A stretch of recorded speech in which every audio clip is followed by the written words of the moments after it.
On peut avoir la meilleure entreprise du coin, le meilleur service, mais si personne ne la trouve en ligne, à quoi bon? C'est un peu le paradoxe frustrant pour plein d'entrepreneurs aujourd'hui.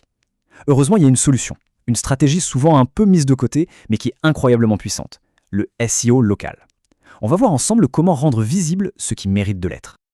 Allez, on plonge dans le vif du sujet. Pour n'importe quelle entreprise locale de nos jours, la première bataille, elle ne se passe plus dans la rue, mais bien sur un écran. C'est une vraie guerre pour exister dans ce monde numérique où l'attention, c'est la ressource la plus précieuse. La question est un peu directe, c'est vrai, mais elle est fondamentale. Si un client potentiel cherche un service dans sa ville, est-ce que c'est le nom de l'entreprise qui apparaît ou celui d'un concurrent? Pour une activité locale, être invisible, c'est sans doute le coup caché le plus dévastateur qui soit. Et voilà pourquoi c'est si critique. Ce chiffre, 88%, il est énorme. Ça veut dire que la grande majorité des consommateurs ne va tout simplement jamais, mais alors jamais, au-delà de la première page de Google. Si on n'y est pas, eh bien pour la quasi-totalité des clients potentiels, on n'existe tout simplement pas. C'est aussi simple que ça. Mais en face de ce risque, il y a une opportunité qui est juste immense. 72% des gens qui font une recherche locale finissent par contacter une entreprise. Le trafic est là, il est qualifié, il est prêt à acheter ou à réserver. La seule vraie question, c'est qui vont-ils appeler? Bon, face à ce défi, il y a une solution vraiment spécifique. Pensez pour ça. Il est temps de passer du problème à la solution et de décortiquer un peu ce qui se cache derrière ce fameux SEO local. Alors, le SEO local, qu'est-ce que c'est? En fait, c'est l'art d'être visible non pas pour la planète entière, mais pour les bonnes personnes, celles qui sont juste à côté et qui ont besoin de nos services, là, maintenant. Le but, ce n'est pas la célébrité mondiale, c'est la pertinence locale, absolue. Pour bien piger la différence, on peut comparer. Le SEO national, c'est un peu comme pêcher au chalut en espérant attraper le bon poisson. Alors que le SEO local, lui, c'est de la pêche à la mouche. C'est chirurgical. Ça cible une recherche ultra précise comme plombier Decazeville. Et c'est justement cette précision qui permet à un petit artisan ou une TPE de rivaliser avec les gros poissons, mais sur son propre terrain.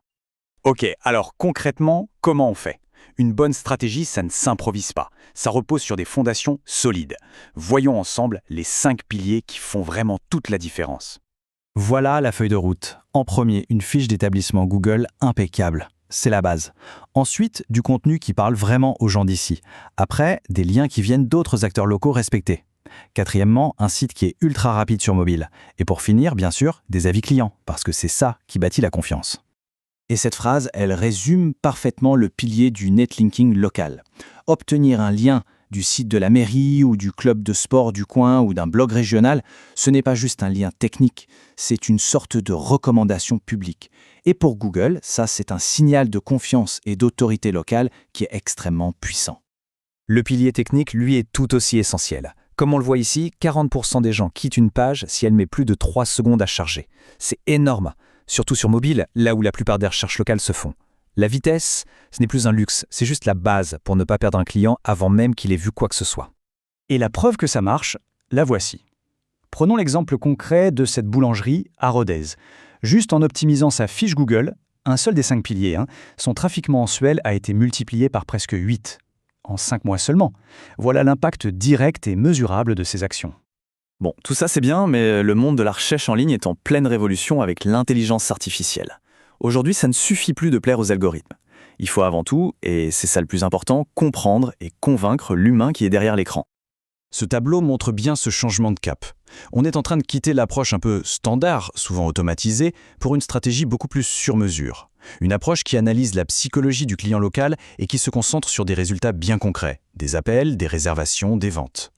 Le prochain grand chamboulement, il est déjà là. Ce sont les AI Overviews. Vous savez, ces résumés générés par l'IA qui apparaissent tout en haut des résultats de recherche. Ils répondent directement à la question et du coup, ils repoussent les liens classiques beaucoup plus bas sur la page. Et là, le point crucial, c'est le risque. Les sites qui ne sont pas cités dans ces fameux résumés IA pourraient perdre jusqu'à 74% de leur trafic. C'est juste énorme. Ignorer cette tendance, c'est prendre le risque de redevenir invisible, même si on avait un bon classement à l'ancienne. Alors, comment on s'adapte ? D'abord, en structurant son contenu pour que l'IA puisse le comprendre et l'utiliser. Ensuite, en étant présent sur d'autres plateformes où les gens cherchent aussi. Et puis, plus que jamais, en bétonnant son expertise, son autorité et sa fiabilité. Bref, montrer qu'on est un expert de confiance. Toute cette théorie, c'est intéressant, bien sûr, mais à la fin de la journée, ce qui compte vraiment, ce sont les résultats. Alors voyons maintenant des exemples très concrets qui prouvent que ces stratégies, ce ne sont pas juste des concepts en l'air, mais de vrais leviers de croissance. Ce témoignage, il parle de lui-même. Une entreprise de rénovation qui avait du mal à avoir des contacts via son site. Le changement est spectaculaire. C'est toute la différence entre attendre que le téléphone sonne et aller chercher activement les clients là où ils sont. Et ce graphique, il met des chiffres sur ces mots. On passe d'une situation de quasi-calme plat à un flux constant de prospects qualifiés. C'est une transformation radicale du potentiel commercial de l'entreprise. Autre exemple, celui d'une nouvelle entreprise. Partir de zéro et réussir à générer plusieurs demandes sérieuses chaque semaine sans aucun intermédiaire. C'est la démonstration qu'une bonne visibilité en ligne, c'est le meilleur commercial qu'on puisse rêver d'avoir. Et l'impact ne se limite pas aux artisans. Pour ce gîte, près de Milou, une bonne stratégie locale a permis d'augmenter les réservations en direct de 45% en un an. Concrètement, ça veut dire quoi? Plus de revenus et surtout moins de dépendance aux grosses plateformes qui prennent des commissions énormes. En résumé, les bénéfices sont clairs et ils sont mesurables. Ça amène un trafic plus qualifié, plus d'appels, plus de formulaires de contact, ça réduit la dépendance aux intermédiaires qui coûtent cher et ça renforce l'image de marque au niveau local. Bref, c'est un investissement qui rapporte. Et pour finir, on en revient donc à la question essentielle du début. Dans cette bataille pour la visibilité, au moment précis où un client cherche ce que votre entreprise propose, qui est-ce qu'il trouve en premier? La réponse à cette question, elle pourrait bien définir l'avenir de l'activité.